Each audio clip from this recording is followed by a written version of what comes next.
I have received a lot of messages asking me, sir, please talk about this storm Tauktae, which passed our Mumbai harbor very recently.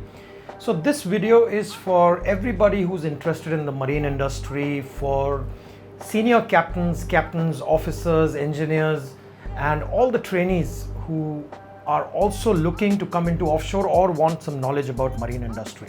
So let's get straight to it.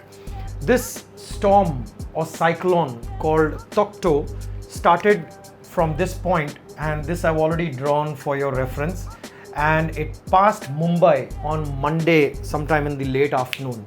But the effects were already seen around Mumbai because the storm always moves like this and moves up in this direction. So here what exactly happened is there were four assets out in the offshore which were affected. Now what exactly is the offshore? Let me just tell you what offshore really means. Sorry. So offshore means in Mumbai High, somewhere here, we have our oil fields which are around 150 miles from here, ranging between 150 miles. So in this offshore area, all the oil is coming out. So we had these barges, Papa 305 support station, and we had a barge gal constructor and a drill ship called Sagar Bhushan. Now what exactly is a barge? These can be work barges. I don't know exactly what they are doing, but the information is almost correct. These are work barges. They could be flotels. A flotel is a floating hotel, because out in the middle of the water we got so much work that is going on that we need a lot of accommodation for people to stay. So we have a hotel which is floating, and this flotel is holding normally anywhere between 100 to 300 people on board. So you have cabins, you have stewards, you have cooks, continuous food is going on, and 150 to 300 people are living on board. So they come in the night on board, they stay there, and in the daytime they go and they work on the platforms. Although the authorities knew about this upcoming storm, but it is too late, or we need a lot more time to mobilize these barges. Let me tell you, like a flotel, let's assume Papa 305.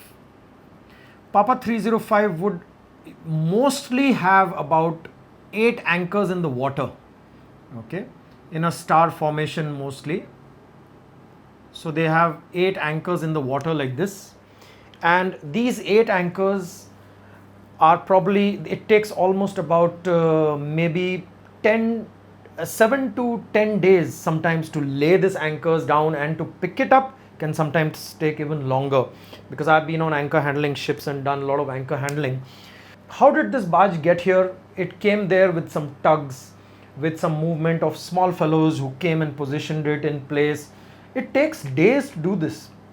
Now when this storm started coming, it is impossible to move this barge from its location. So because of the winds, the storm gave almost winds of 90 knots. 90 knots winds, and 90 knots in kilometers means almost going up to 150, 170 kilometers. These are gusts. So imagine a car moving at 170 kilometers speed. What wind you get on your face, that is the wind they got continuously. Because of that, this barge anchors started to drag, or maybe they broke, I don't know. And this barge started to drift like this in the direction of the wind. And with 150 people on board, such a barge starts going adrift. Once it starts moving and anchors have been lost, it's very difficult to control this. That is the reason probably this barge has gone and hit something, some other installation, and it has caused foundering, and the barge started to sink, I suppose.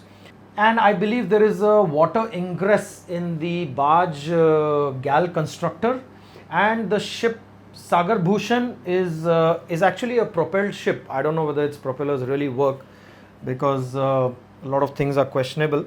So we had a similar issue with one of our ships where this ship was just working off this area, and we were not sure whether the storm is going to be coming and hitting this bay directly, or will it be going like this. Normally all the storms have a certain path that they make like this.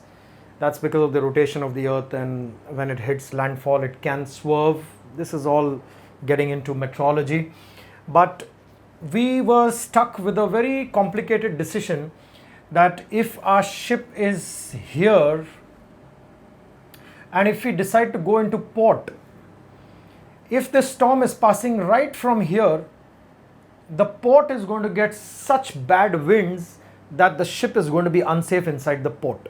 At such times, it's always best that a ship is out at sea. So we were not sure whether we should move our ship immediately and send her across the bay and let her run here, so that if the storm comes here, my ship is somewhere here and she can still run south. So thankfully we were watching the storm very carefully, and the storm went in this manner, and because it went in this manner and we were confident that the port is not going to be affected that heavily inside the port, because the swells can be almost 6 to 8 meters. Your ceiling is probably 10 feet. 10 feet is about 3 meters. So we are talking about 2 floors and 3 floors high swells which can come like that and just cover the ship's bow and sterns in these small ships, and it's a very difficult situation. And then to ride over these, the ship can really go through a lot of complications. So we want to avoid that. Now, what could ONGC have done in this situation? Well, actually, in the merchant navy and in the marine industry and in the offshore industry, it is always said a close quarters situation is something you never get into. You have to avoid it. Close quarter situation in case of navigation.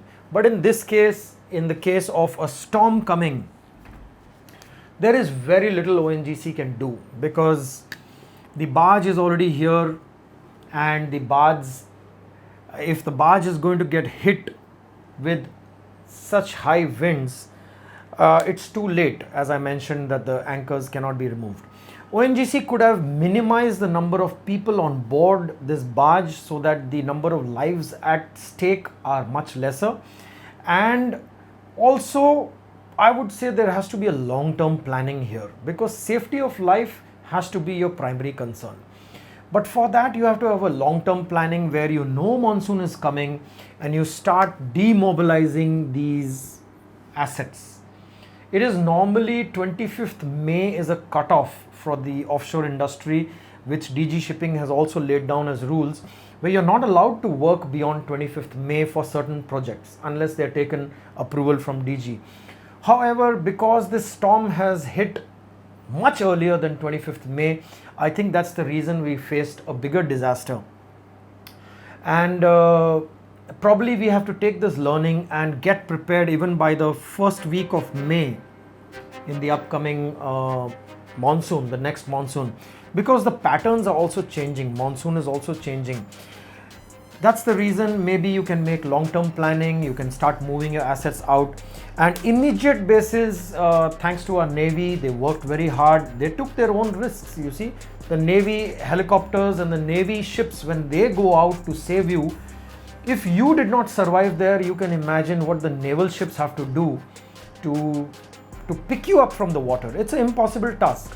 It's not like the movies where you see somebody jumping in the water and he's swimming across and smuggled, and it's not so easy. Sometimes you cannot even cross a swimming pool. So imagine an ocean. What happens when you fall in the water with 6 to 8 meters of swell. So I hope this video was of value. Just want to keep it very, very short because nobody has time nowadays.